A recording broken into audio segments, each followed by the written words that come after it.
Terceira lição: a expansão do eu. Nas primeiras duas lições deste livro, esforçamo-nos por levar o aspirante à realização do eu, e a torná-lo capaz de distinguir entre personalidade do próprio eu, de suas envolturas físicas e mentais. Nesta lição chamaremos a sua atenção, à afinidade ou parentesco com o eu universal, e esforçar-nos-emos por dar-lhe uma ideia de um eu maior, que transcende a personalidade, e o pequeno eu, que tantas vezes tomamos erradamente pelo nosso eu real. A base desta nossa lição é a unidade de tudo, e todos os nossos ensinamentos aqui terão por fim a realização do conhecimento consciente desta grande verdade. Queremos, porém, gravar na mente do aspirante, que não o ensinamos a pensar, que ele é o absoluto. Não ensinamos a fórmula "Eu sou Deus", e julgamos que ela é errônea, e conduz a um mau caminho, sendo uma perversão do verdadeiro ensino original dos yogis.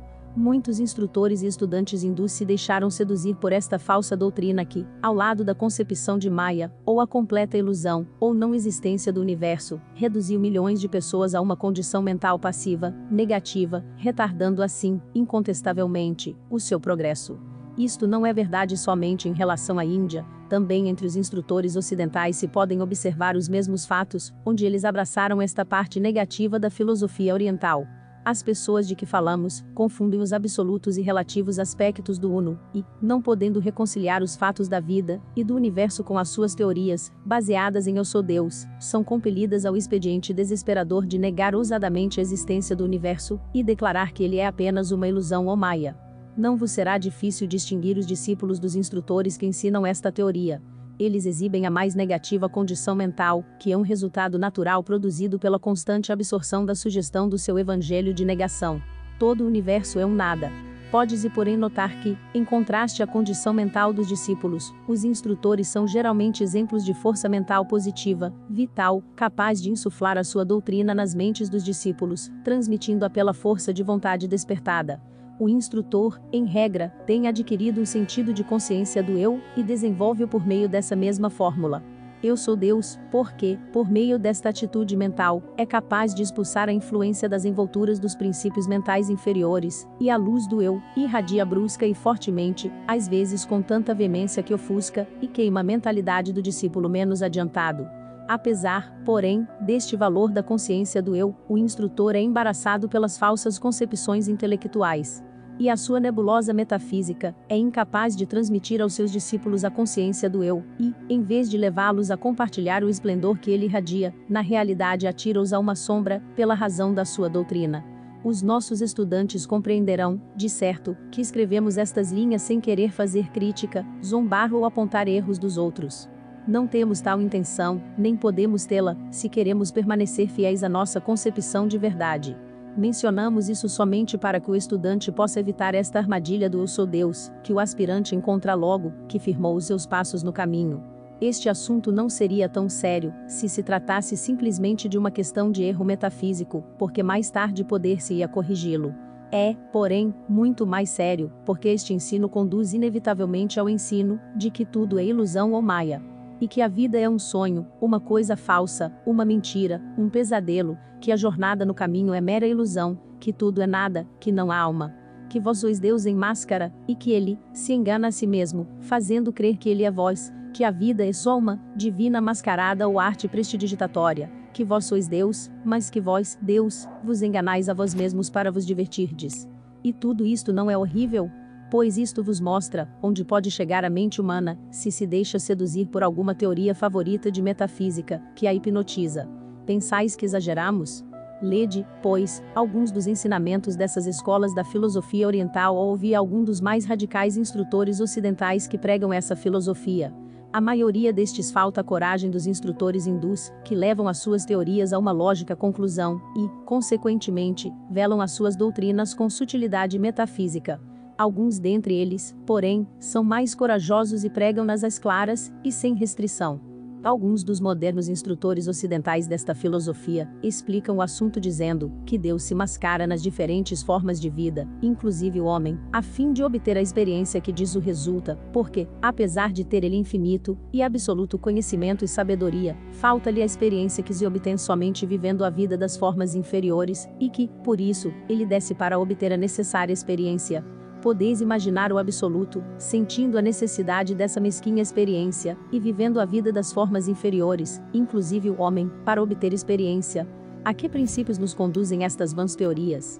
Um outro célebre instrutor ocidental, que absorveu os ensinamentos de certos ramos da filosofia oriental, e que tem a coragem das suas convicções, declara-vos ousadamente que vós mesmos sois a totalidade do ser, e, com a vossa mente, só criais, preservais e destruís o universo, que é vosso próprio produto mental. E o mesmo instrutor afirma: o universo inteiro é apenas uma pequena, insignificante ilustração do vosso próprio poder criativo, que vós mesmos agora exibis para vossa própria inspeção. A todas estas doutrinas, deve aplicar-se a regra: por seus frutos, os conhecereis. A filosofia que ensina que o universo é uma ilusão perpetrada por vós, Deus, para divertir, entreter ou enganar a vós mesmo, Deus, pode ter somente um resultado, a saber, a conclusão de que tudo é nada, e tudo o que precisais fazer é sentar-vos, cruzar as mãos, e alegrar-vos com a divina exibição do prestígio, que estáis a fazer para vosso entretenimento. Depois, quando o espetáculo se acabar, voltar ao vosso estado de divindade consciente e recordar-vos com um sorriso da interessante exibição ou prova mágica, que criaste para vos enganar durante alguns bilhões de séculos. A isto conduz a referida teoria, e o resultado é que os que aceitam esta filosofia, que lhes é implantada por instrutores, que possuem a força da sugestão, conhecendo no seu interior que não são Deus, mas absorvendo as sugestões, de que tudo é nada, caem num estado de mental apatia e negatividade, porque a sua alma se imerge no estupor, de que se não pode levar por um longo período de tempo. Desejamos que fique claro, que o nosso ensino não deve ser confundido com os que acabamos de mencionar. Queremos ensinar-vos que sois um ser real, não Deus mesmo, que é o absoluto, mas uma das suas manifestações. Vós sois um filho do absoluto, se preferis o termo, possuidor da herança divina, e a vossa missão é desenvolver qualidades de que o vosso Pai vos dota. Evitai o grande erro de confundir o relativo com o absoluto, esta armadilha em que muitos caíram. Não vos metais no lodaçal do desespero, não vos atoleis no pantanal do niilismo filosófico, não cometais a loucura de não reconhecer a realidade, a não ser na pessoa de algum imponente instrutor, que toma o lugar do absoluto na vossa mente. Levantai, porém, a cabeça e proclamai o vosso parentesco divino, e a vossa herança, que vos é dada pelo absoluto, dando firmes e ousados passos no caminho, afirmando eu. O aspirante deverá tornar a ler 14 lições de filosofia yogi, para lhe ficar clara a distinção entre o absoluto e o relativo, que foi exposta nas 3 últimas lições daquele curso. Não queremos repetir aqui as referidas explicações para não perdermos espaço necessário para esta lição. O eu não é Deus, mas é infinitamente maior do que temos imaginado antes do aparecimento da luz em nós. O eu estende-se muito além daquilo que pensamos que eram os seus limites. Ele toca o universo em todos os seus pontos, e está em união mais estreita com toda a vida. Ele está em estreitíssimo contato com tudo, o que emanou do absoluto, com todo o mundo de realidade. Encarando o universo relativo, o eu tem as suas raízes no absoluto, e dele tira o seu alimento, como a criança que está no ventre materno recebe da mãe a alimentação. O eu é, em verdade, uma manifestação de Deus, e nele está a verdadeira essência divina. Esta afirmação, de certo, é tão alta como aquela: eu sou Deus, ensinada pelos supramencionados instrutores, mas como é diferente. Entremos em considerações minuciosas deste ensinamento, para o que nos servirá esta lição e partes das que seguem. Comecemos com um atento exame dos instrumentos do ego, e do material com o qual, e por meio do qual o ego age. Sabemos que o corpo físico do homem é idêntico, na substância, a todas as outras formas de matéria, que os seus átomos continuamente mudam e são substituídos, que o material é tirado do grande armazém de matéria, e que, sob todas as aparentes diferenças de forma e substância, há uma unidade de matéria. E saibamos que a energia vital ou prana, de que o homem se utiliza no seu processo vital, não é senão uma porção daquela grande energia universal que penetra tudo, e em toda parte, e que a porção desta energia, que empregamos em qualquer momento particular, é tirada do depósito universal, e de nós retorna ao grande oceano de força ou energia. E saibamos que até a mente, que está tão estreitamente unida ao eu real, que muitas vezes é tomada por ele, que até aquela coisa admirável a que chamamos pensamento, não é mais do que uma porção da mente universal, a mais alta emanação do absoluto abaixo do plano do espírito, e que a substância mental ou chita, que empregamos neste momento, não é uma parte nossa separada e distinta, mas simplesmente uma porção do grande depósito universal, que é constante e imutável. Saibamos também que até aquilo que sentimos que pulsa em nós, aquilo que está tão intimamente ligado ao espírito, que é quase inseparável dele, aquilo a que chamamos vida, não é senão uma partezinha do grande princípio vital que enche o universo, e que não admite nem subtração. Quando tivermos compreendido conscientemente tudo isso, e começarmos a sentir a nossa conexão, nestas particularidades, com uma grande emanação do absoluto, então chegaremos a formar a ideia da unidade de espírito, da relação do eu, com todo outro eu, e da imersão do nosso eu, no grande eu universal, imersão esta que não é a extinção da individualidade, como alguns supõem, mas sim o alargamento, e a extensão da consciência individual, que aumenta até abraçar o todo. Nas lições 10 e 11 do curso adiantado, chamamos a vossa atenção para os ensinamentos iógicos sobre a matéria ou a caixa, e mostramos que todas as formas daquilo, a que chamamos matéria, não são senão diferentes formas de manifestação do princípio chamado a caixa, ou, como os cientistas ocidentais dizem, éter. Este éter ou a caixa é a mais fina, a mais tênue, a mais sutil forma de matéria. Com efeito, ele é a matéria na sua forma final ou fundamental, e as diferentes formas, do que é denominado matéria, são só manifestações deste a caixa, ou éter, resultando a aparente diferença dos diferentes modos de vibração, etc.